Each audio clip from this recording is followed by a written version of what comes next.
The wallet felt heavy in Jason's hands. Inside it was enough money to change his family's life, but it didn't belong to him.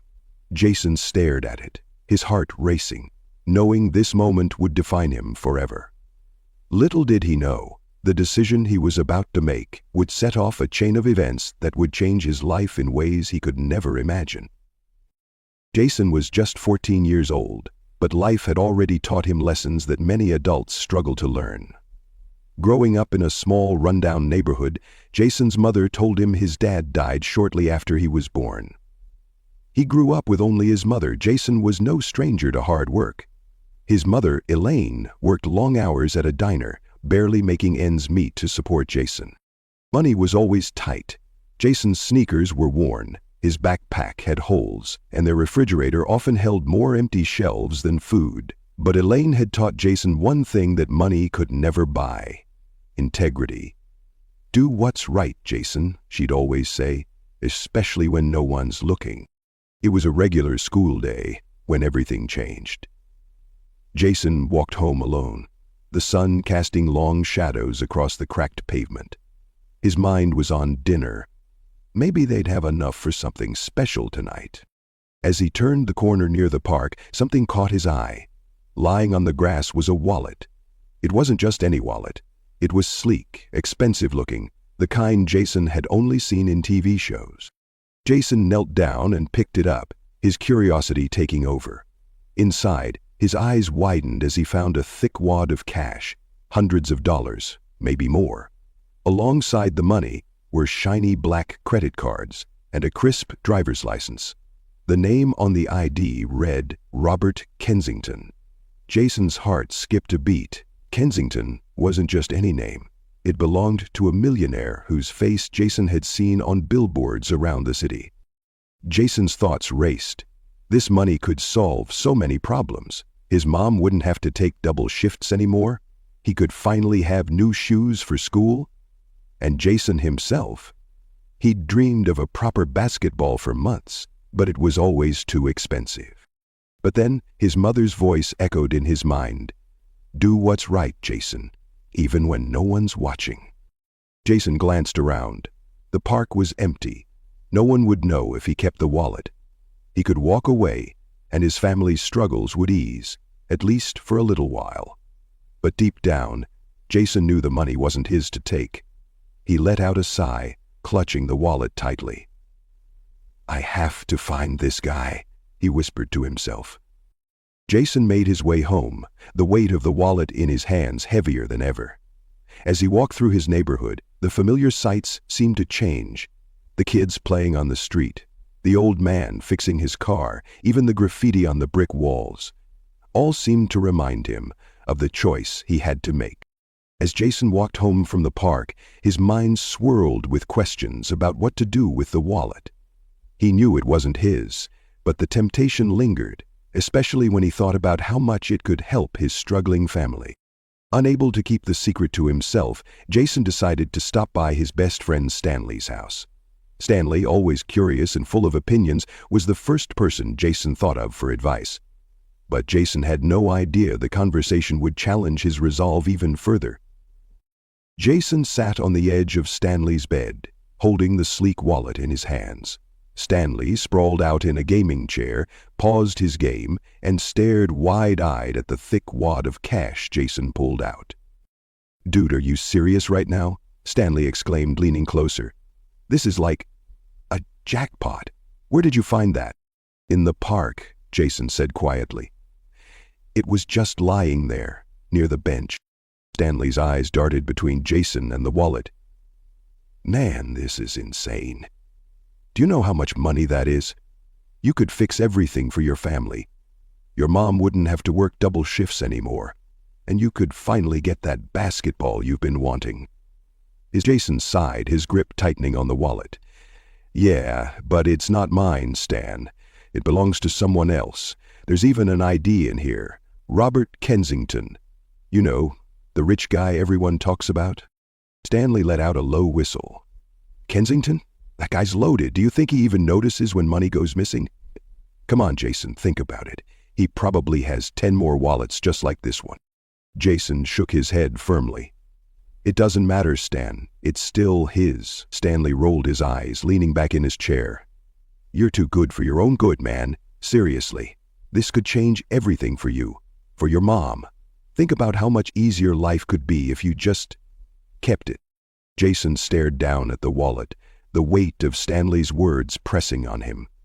For a brief moment, he considered the possibilities. The groceries they could buy, the bills they could pay, the smiles it would bring to his mom. But then his mom's voice echoed in his mind. Do what's right, Jason, even when no one's looking. I can't do that, Jason said finally, his voice steady. It's not who I am. Stanley threw his hands up. Man, you're too honest. You think returning that wallet is going to fix your life? What if the guy doesn't even care? What if he doesn't give you a reward or anything? Jason looked up, his eyes locking with Stanley's. Then at least I'll know I did the right thing. That's enough for me. Stanley groaned, spinning his chair around dramatically. Fine, be a saint, he said sarcastically, but don't come crying to me when nothing changes.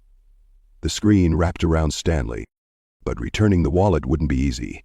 Kensington was a busy man, surrounded by layers of security and gatekeepers. Jason didn't have a phone number, an address, or even an idea of where to start. All he had was the wallet and the determination to do what was right. And what Jason didn't realize was that his journey to return the wallet would lead him into challenges he'd never faced before. People would doubt him, judge him, and try to stop him.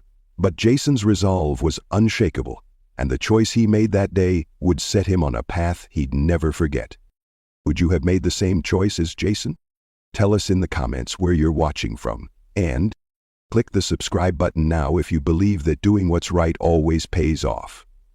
Only those who don't believe in doing the right thing won't subscribe now. The wallet was safe in Jason's hands, but the challenge of finding its rightful owner loomed large. How do you reach someone like Robert Kensington, a man surrounded by layers of luxury and security? Jason didn't have the answers, but he knew one thing. He couldn't give up. Jason decided to start with the ID in the wallet. The address on it led to an upscale office building downtown, a place far from anything Jason had ever known. The next day, with the wallet tucked securely in his backpack, Jason took the bus into the city. As he stepped off, the towering skyscrapers and bustling streets felt overwhelming, a world so different from his neighborhood. But Jason pushed through his nerves, walking into the grand lobby of the building. Jason approached the marble reception desk, his heart pounding but his voice steady. Excuse me, ma'am. I'm looking for Mr. Robert Kensington. I need to return something of his. The receptionist, a middle-aged woman with sharp glasses and an even sharper tone, glanced up briefly before her eyes darted to Jason's scuffed sneakers and worn backpack. Her nose wrinkled slightly. Then she glanced away. Do you have an appointment? She asked coldly, already looking back at her computer screen. No, but it's really important, Jason replied, holding up the wallet as proof. Her eyes flicked to the wallet but quickly dismissed it. Mr. Kensington doesn't have time for random walk-ins. Jason looked at her and said firmly, Ma'am, the receptionist's expression hardened. Look, I don't know where you came from, but people like Mr. Kensington don't deal with people like you. Jason's stomach tightened at her words, but he stood his ground. I'm just trying to do the right thing, he said quietly. The receptionist sighed loudly, then picked up the phone. Security, we have a situation at the front desk. Can you please escort this individual out of the building? She said, her tone dripping with disdain. Moments later, 2 large security guards approached. Jason backed away slightly, clutching the wallet. I'm not trying to cause trouble, he said, his voice trembling slightly. One of the guards gestured toward the door. Let's go, kid. You heard the lady. Jason hesitated, but when one of the guards stepped closer, he knew he had no choice. With his head down and the weight of embarrassment pressing on his shoulders, Jason walked out of the building. Behind him, he could hear the receptionist mutter, Kids these days, always looking for a handout. Standing on the sidewalk outside the building, Jason felt a wave of emotions, anger, humiliation, and even doubt. Every door he knocked on seemed to close in his face, and the world felt heavier with each rejection. Jason tightened his grip on the wallet and took a deep breath.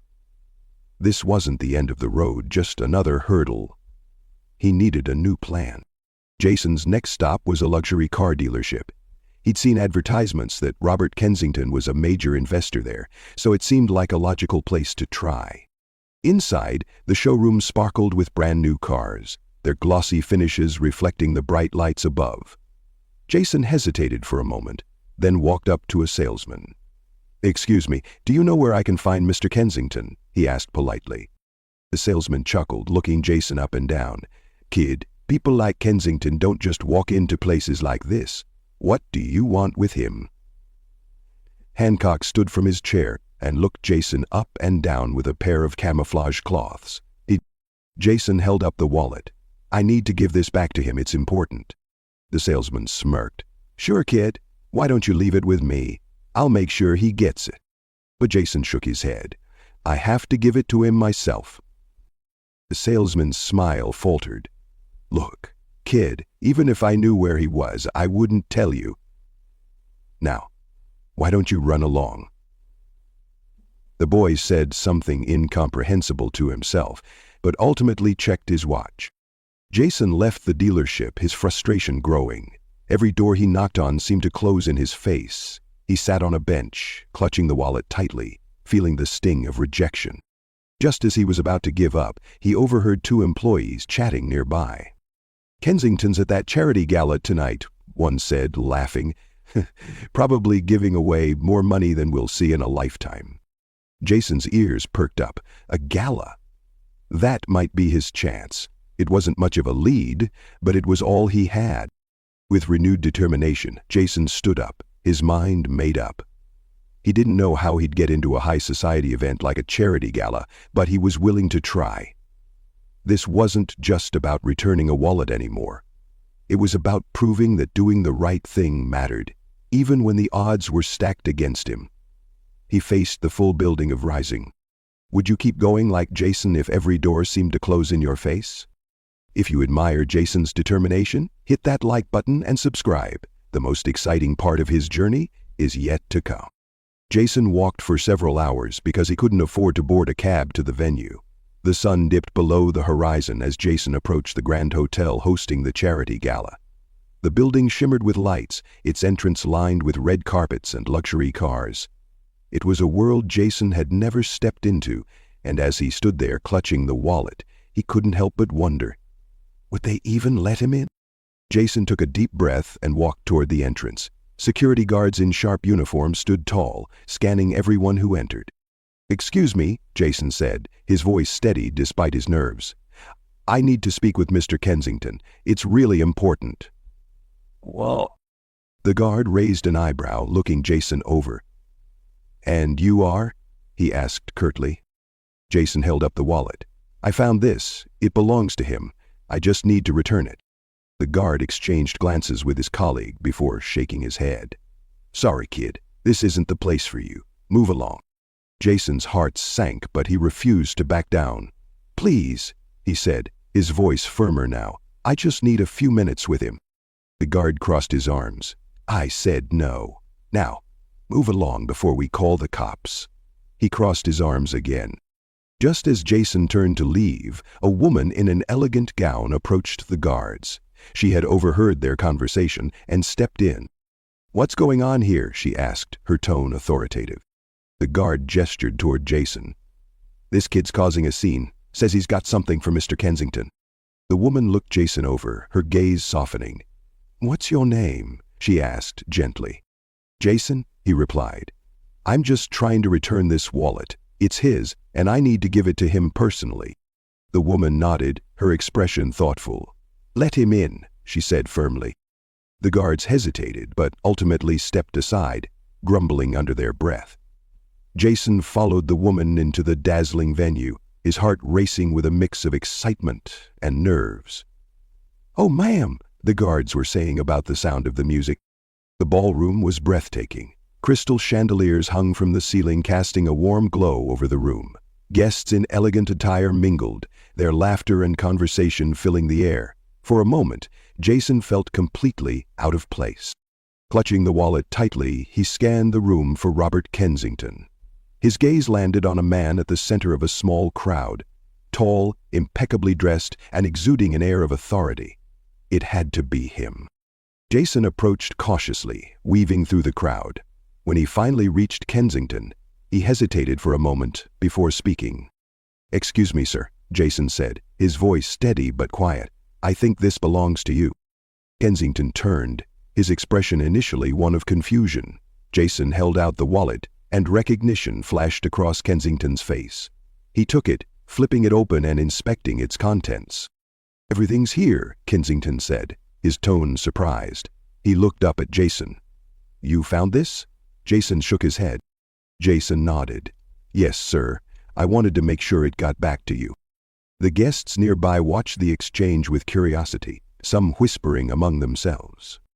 Kensington's expression softened. "You could have kept this," he said, his tone filled with curiosity. "Why didn't you?" Jason met his gaze, standing tall despite the eyes on him. "Because it wasn't mine," he said simply. "My mom always says doing the right thing is what matters most." The room grew quiet, the weight of Jason's words settling over the crowd. Kensington stared at the boy, his face unreadable at first, but then it broke into a smile. "Happy." "What's your name?" Kensington asked. "Jason," he replied. "Well, Jason, you've done something extraordinary tonight," Kensington said, his voice warm. "Come with me, let's talk." As Kensington led Jason to a quieter corner of the room, the crowd buzzed with speculation. Who was this boy? What could he possibly have to say to one of the city's most influential men?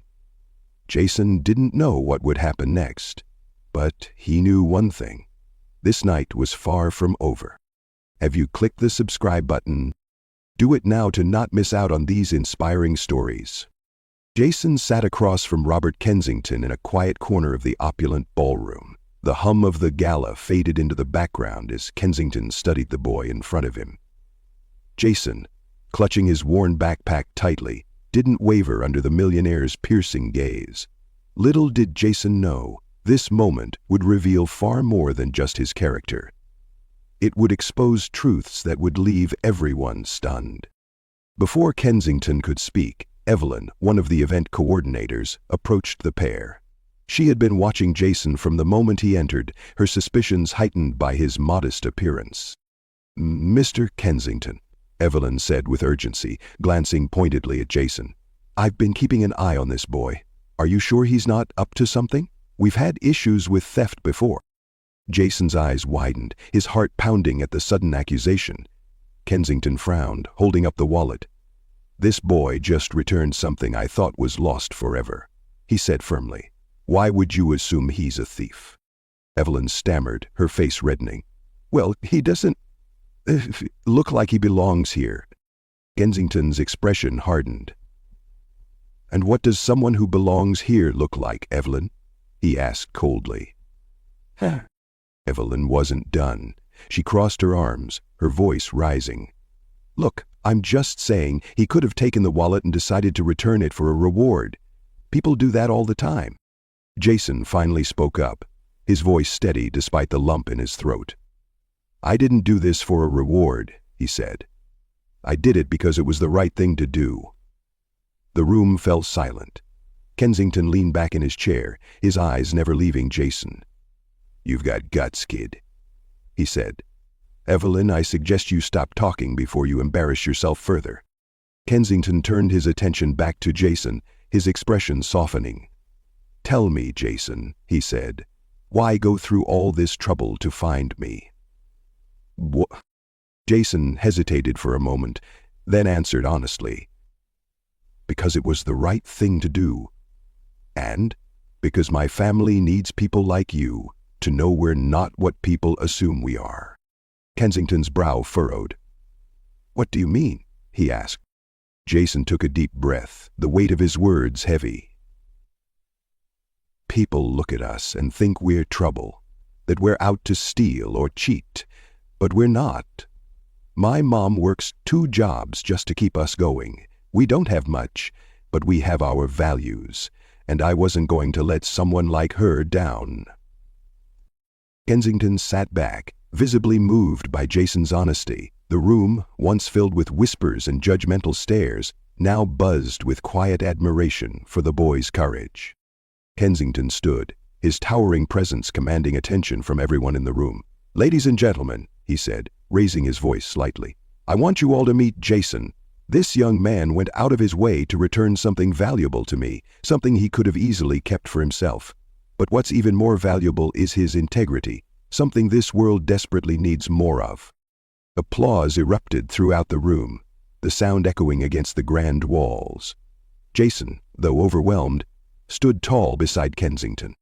But Kensington wasn't finished. He turned to Evelyn, his voice icy. "And as for you, Evelyn, your behavior tonight has been unacceptable. Judging someone based on their appearance is not only unprofessional, it's disgraceful. Effective immediately, you're relieved of your position." Evelyn's face turned pale as she stammered for words, but Kensington waved her off. "There's no place for prejudice in my company," he said firmly. "Good. Help me up." As the applause died down, Kensington placed a hand on Jason's shoulder. "Jason," he said, "people like you inspire me, and I want to help your family, just like you helped me." Jason's eyes widened as Kensington pulled out a sleek black card and handed it to him. "Take this," he said. "It's a direct line to me. Whatever you and your family need, I'll make it happen." As Jason walked out of the gala that night, the weight of the wallet finally lifted from his hands. But in its place was something much greater, a newfound sense of hope, and the knowledge that doing what's right truly matters. Yes, little did Jason know his story would go on to inspire not just those in the room, but countless others, proving that even the smallest act of honesty can create ripples of change. Smiling deliberately, he lowered Shola's body into the earth. As Jason walked home that night, the city lights flickered in the distance. In his pocket was the sleek black card Kensington had given him, a tangible reminder of how far he had come. But the greatest reward wasn't material. It was the pride in knowing he had done the right thing, even when it was hard. Jason stepped through the door. His mother, Elaine, was waiting for him, her face filled with a mix of worry and relief.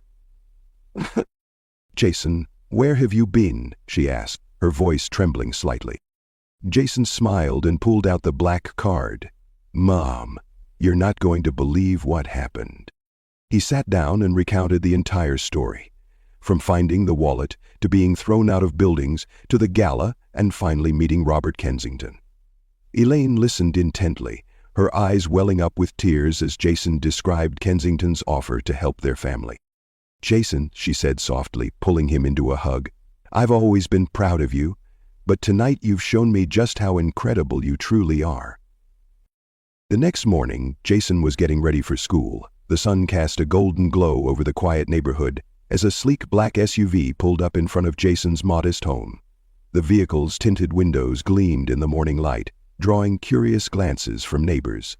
Out stepped a tall, imposing figure, dressed in an immaculate suit, flanked by a discreet but muscular bodyguard.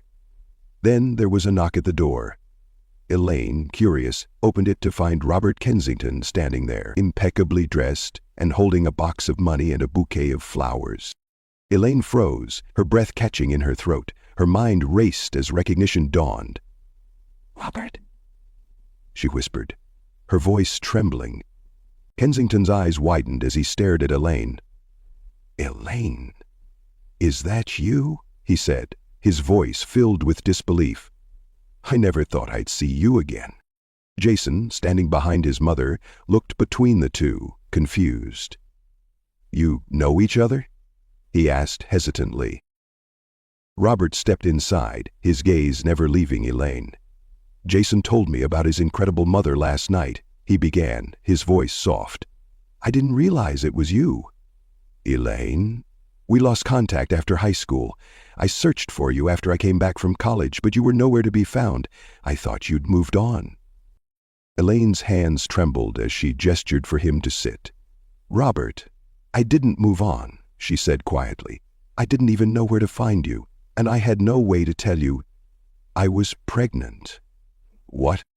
Jason's eyes widened as he looked at his mother.